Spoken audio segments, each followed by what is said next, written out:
Going into my first fire season, any advice? I've got some things that I think would be good for kind of like a rookie going into their first year, but let's have you answer this one first, Justin. What do you have for a rookie going into their first year? First piece of advice, because I have several on here, is to adopt the mindset that you're no longer just a human on this planet, you're an athlete. Whether you've been an athlete before in a sport setting, and then you took a hiatus and now you're here, or you jumped right from it, you can't make any mistake about it.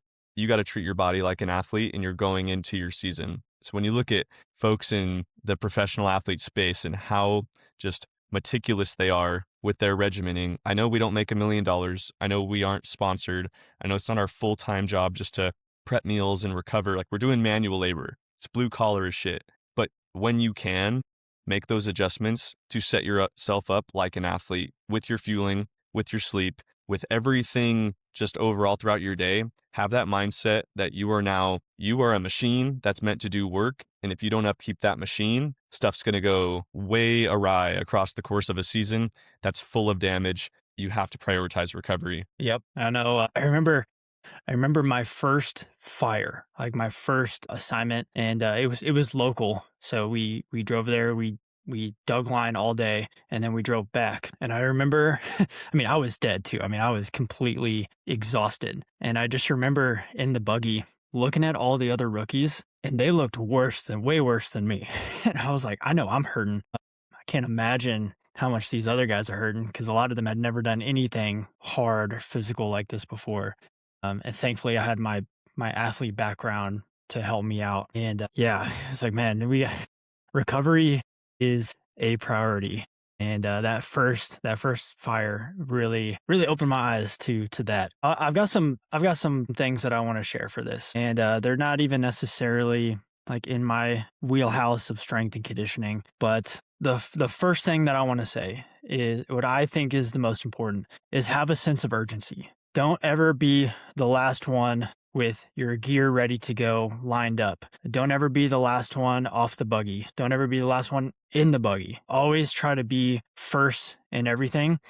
That I'm talking about things that take no skill, no knowledge. Like, you don't need to know all the stuff about fire behavior to just make sure that you're ready before everyone else is ready. Having a sense of urgency at all times is going to set you up for success. It's going to put you ahead of other rookies. And just from that standpoint, but also, you're going to mess up. You're going to not know stuff, and you're going to forget to grab a tool or something out of the truck that you were supposed to grab. And if you're already standing there ready, that buys you extra time for when you do make a mistake and you do forget something to go fix it before, like, you're already in the shit and you're already behind. We've all seen it before, like that individual who's just struggling, like their shit's yard sailed all over the place, and they're trying to find something in their pack, and like everyone's waiting on the one, and then they finally get ready and realize, like, oh, I actually still have to do this, or I forgot to grab this. And then it's just a nightmare, and you can tell they're stressed, and everyone's waiting. It's just not a good situation. So go into fire season always trying to be first, have that sense of urgency. Number 2 is similar, but a little bit different. It's always be productive. Always look for something that you could be doing, whether that's refilling the cooler, whether it's finding something to clean. There's always something you can be sweeping, or always something you can be tidying up around where you're working. And little things like that really help set the tone and just show your leadership that you're someone that can be trusted to be productive and to do the work that needs to get done. There's always work. You just got to go look for it sometimes. Something to add on that, because I think that's 100% true. Like, if you're being productive, it almost takes the guesswork out of your job. If you have that mindset, which I would adopt through at least your rookie season, if not to some degree throughout all seasons, if you're questioning whether you should do something or whether you should participate or whether you should help out, you should probably just be doing it. So in the case of your rookie class, there's a lot of stuff you're not going to want to do. There's a lot of stuff at 4 or 5 a.m. you're going to have to get up and not want to do. If you have to get up and every single day feel that friction of, do I need to do this? Do I need to give that effort? Now you have to constantly overcome that stress response every single aspect of your day, versus adopting that shift in mindset to, man, I have to do this. It's going to be shitty. It's never going to change throughout this whole year. I might as well have fun with it. So, like in the example of waking up and cleaning the windows, even when they don't need to be cleaned, doing stuff as a rookie, sometimes it's not always necessary. And you can fight that battle in your head of, this is bullshit. This doesn't need to be done. Why am I doing this? Or you could put on some music, hang out with your rookie friends, and just have a good time with it. Because that's truly the way that I feel like I made all the rookie shit fun. My first season was just having a class that no matter what was thrown at us, it was just kind of like, screw it, let's get it done as quick as possible. Let's hammer this out. Oh, we need like 40 cases of waters in the trucks. Let's make it a workout. Let's put on like some music and have fun with it. Yeah. Finding Who can ways to carry the most enjoy. waters? Yeah, man, like there's always stuff that is just gonna fall on you, but if you can find a way to just make it, and it just is what it is. Like that's a lesson for life because there's always gonna be shit you don't wanna do. So the more you can adopt the mentality and just make the most of it, don't treat it like it's something you have to do. It's something you get to do. Yep, for sure. I've got one more. My third one is shit, I just lost it because I had another one too. I'm getting them confused. Want me to fill a space? I got a quick one. Yeah, yeah, feel it. Just because you stop at a gas station doesn't mean you have to spend money at the gas station. It's not a requirement to put your credit card somewhere every time you get off the buggy. We literally calculated it on one individual on my crew over the course of like the entire season. I think it was somewhere around $4,200 at the gas station. That's like a badass trip. Your off season's covered. If you just I'm not saying don't spend money at gas stations. There's a lot of use and sometimes necessity to getting food and energy supplies and hydration supplies. Like do your thing, but maybe don't go and spend $50 on chips and candy when you don't need to just because it's like, man, my dopamine's kind of low. I'm on a long car ride. I want something to pick me up. Maybe we find better tools and more effective strategies that don't cost you $50 to regulate that response. That's a good one. That one's underrated and people don't. It is. We People don't make $1 million. Why are you spending 4 grand at the gas station over a season? Yeah.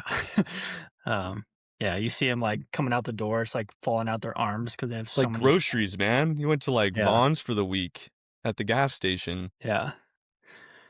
The one that I was gonna share is I wanna make sure I word this right. It's finding a balance between, like, just putting your head down and working and keeping your head up and having awareness of what's going on, because especially as a rookie, like, depending on where you get kind of thrown in and what your role on the crew is, for the most part, your job is just to dig or just do whatever work that needs to get done.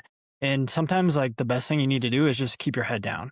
Keep your head down and just do your job. But I do want to say, I think there needs to be some level of balance to where you're seeing what's going on around you. You might not, you're not going to understand a lot of the big picture and a lot of the stuff that your overhead is going and taking care of and doing. And you don't, at this point in your career, you don't need to know that stuff, but it does help to ask questions and just try to pick the brain of overhead. And even if it's really nothing that you should even really be concerned with, be careful because, like, you can annoy your squad leader or captain or whoever real quick by asking dumb questions. But if you're genuinely curious and you're like, I'm trying to learn so I can be a student of fire and just grow in my knowledge and eventually use this information, it can be super helpful and just give you a better picture of kind of where you fit in with your digging in kind of the grand scheme of things. So I think, you kind of have to play that by ear,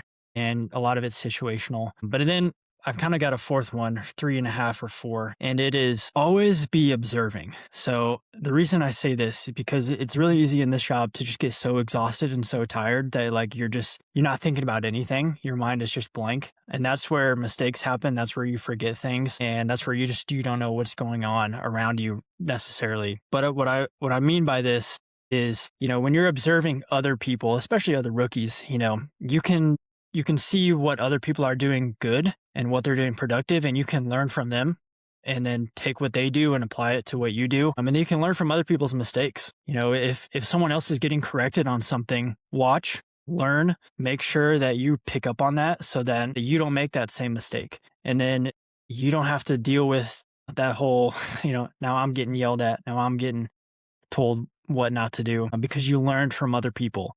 And the only way you can do that is if you're constantly scanning and observing and seeing what people are doing good, wrong, bad. Take the good stuff, learn from the bad stuff, learn from other people's mistakes. And that's going to help you really accelerate, especially as a rookie. And you're learning so much so fast. So I have one thing that that was all kinda I got goes for that first question. That's my advice. that kinda sparked one that I didn't even think about yet, but I also want the caveat out here that my fire experience is limited, but I've done enough things in my life that I sucked at and became good at to, I think, really ingrain this one principle that I think translates across every field I've ever entered into, and that's just not to be afraid of failure, and as a rookie, you're Hmm. gonna fail. It might Yep. happen daily. And that process is something that, as a teacher, as a person who went through a high level degree, as a person who then entered a field that my first fire, I bullshitted 2 online courses and found myself on a night operation constructing direct line. I fail a ton of times in life. My whole entire life has been mix of entering into a space that I knew nothing about, failing a shit ton of times, and that process overall doesn't scare me anymore because I've grown a relationship with that failure just to see it as its opportunities to grow. That's the main thing I would adopt throughout this entire year if it's your first season in fire overall too, is just acknowledging that that failure process doesn't it's not a negative. And you viewing it with that anxiety, with stress, with trying to prevent it is working against you. If you go into that relationship with an open mind and can slow is smooth, smooth is fast, understand that that process will take a little bit of time, you're going to enjoy your life way more than thinking, oh, I'm not the best. This isn't where I want to be. Sure, it's not, but you're on a path. So don't treat it for more than it is. You're going to fail until you're not. And that process happens for everybody. Yeah. That's a good way to sum up that whole first question is you're gonna fail. Yeah, But, it's not a it's bad thing. You can inevitable. learn from it.